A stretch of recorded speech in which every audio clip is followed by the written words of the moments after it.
Halo, selamat datang di video pembelajaran mengenai pemanfaatan media dan sumber belajar. Pada kesempatan ini, kita akan membahas mengenai prosedur pemanfaatan sumber belajar yang dapat membuat proses pembelajaran menjadi lebih efektif. Yuk kita mulai belajar. Setelah menonton video ini, diharapkan teman-teman akan memahami bagaimana cara mengintegrasikan berbagai sumber belajar, mulai dari media hingga strategi yang tepat. Tidak hanya itu, teman-teman juga akan mengenal model-model yang dapat membantu para pendidik dalam mengoptimalkan penggunaan media pembelajaran dan langkah-langkah praktis untuk membuat pembelajaran lebih efektif. Berikut adalah materi yang akan kita bahas bersama dalam video ini. Yang pertama, integrasi media dalam pembelajaran, yaitu pemanfaatan sumber belajar dan cara mengintegrasikannya. Yang kedua, prosedur pemanfaatan sumber belajar. Isinya, model Azure, pemanfaatan media menurut Arif Sadiman, dan langkah-langkah praktis untuk membuat pembelajaran lebih efektif. Kita mulai dengan topik pertama, yaitu pemanfaatan sumber belajar.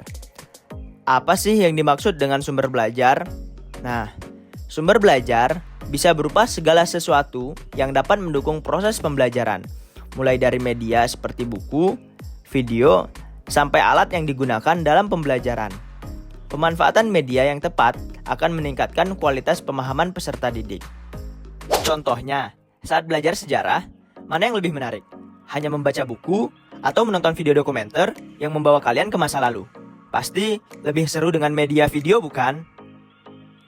Pada tahun 1963, Eli mengungkapkan bahwa pemanfaatan sumber belajar adalah penggunaan pesan dalam proses pembelajaran. Kini, kita telah mengembangkan pemahaman bahwa media, orang, dan lingkungan juga menjadi bagian dari sumber belajar. Nah, bagaimana sih cara mengintegrasikan sumber belajar tersebut? Berikut adalah 7 strategi yang bisa digunakan dalam pembelajaran. Yang pertama, presentasi. Menggunakan media seperti buku atau video untuk menyampaikan materi secara jelas. Yang kedua, demonstrasi. Contohnya, saat mengajar eksperimen fisika, video demonstrasi akan sangat membantu siswa memahami langkah-langkah eksperimen dengan lebih mudah. Yang ketiga, latihan, drill and practice. Dengan latihan terstruktur, menggunakan alat bantu seperti flashcards atau aplikasi pembelajaran, pemahaman konsep akan semakin kuat. Yang keempat, diskusi. Diskusi kelompok dengan bantuan media visual atau video akan membuat siswa lebih aktif dalam berbagi ide dan memperdalam pemahaman. Yang kelima, tutorial. Tutorial video bisa menjadi cara efektif untuk mempelajari materi dengan lebih santai dan mendalam. Yang keenam, pembelajaran kooperatif. Pembelajaran berbasis kerjasama seperti penggunaan lembar kerja interaktif membuat siswa saling membantu dalam mencapai tujuan belajar. Yang ketujuh, permainan, game-based learning. Belajar melalui permainan edukatif tidak hanya menyenangkan, tetapi juga meningkatkan motivasi dan penguasaan materi. Selanjutnya, kita akan membahas model Azure, sebuah model yang efektif untuk merancang pembelajaran berbasis media. Yang pertama, analyze learners, yaitu menganalisis peserta didik. Langkah pertama adalah mengenali karakteristik siswa, seperti cara belajar mereka dan kebutuhan mereka. Dengan informasi ini, kita bisa memilih media yang sesuai. Yang kedua, state objectives.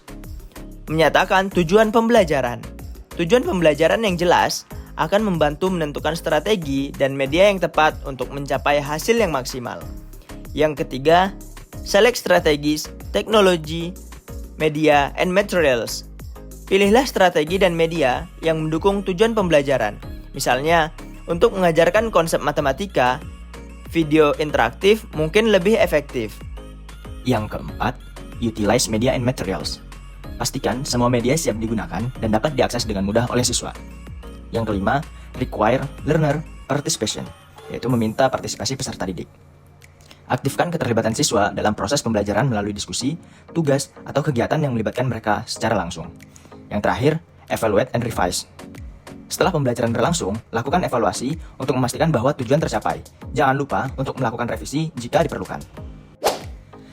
Selanjutnya, yuk kita kenalan dengan pemanfaatan media menurut Arif Sadiman. Beliau membagi media pembelajaran menjadi dua jenis, di dalam kelas dan di luar kelas.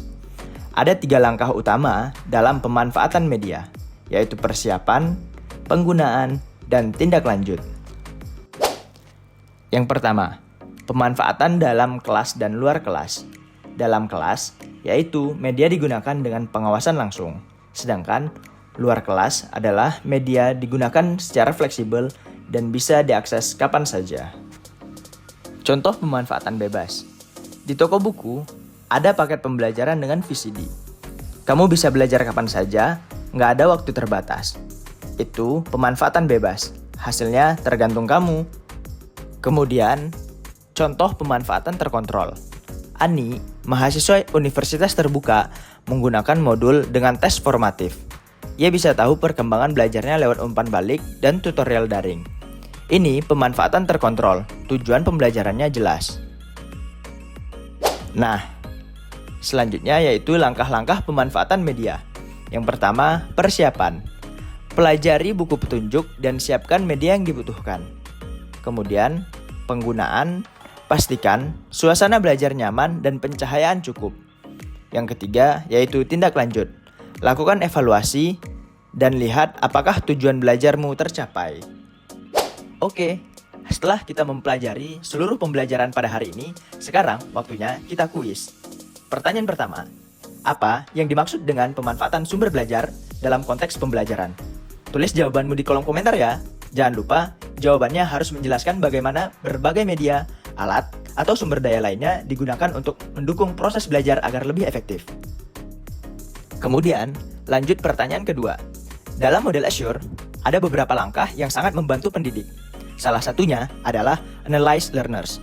Nah, coba jelaskan apa pentingnya langkah ini dalam merancang pembelajaran berbasis media. Tulis jawabannya di komentar ya. Ditunggu jawabannya. Nah, demikian pembahasan mengenai pemanfaatan sumber belajar dalam pembelajaran. Semoga penjelasan tentang berbagai strategi dan model ini dapat membantu kalian dalam merancang pembelajaran yang lebih efektif dan menyenangkan. Jangan ragu untuk mencoba teknik-teknik ini di kelas atau tempat belajar kalian. Sampai jumpa di video selanjutnya. Semoga sukses dan terus semangat belajar. Bye!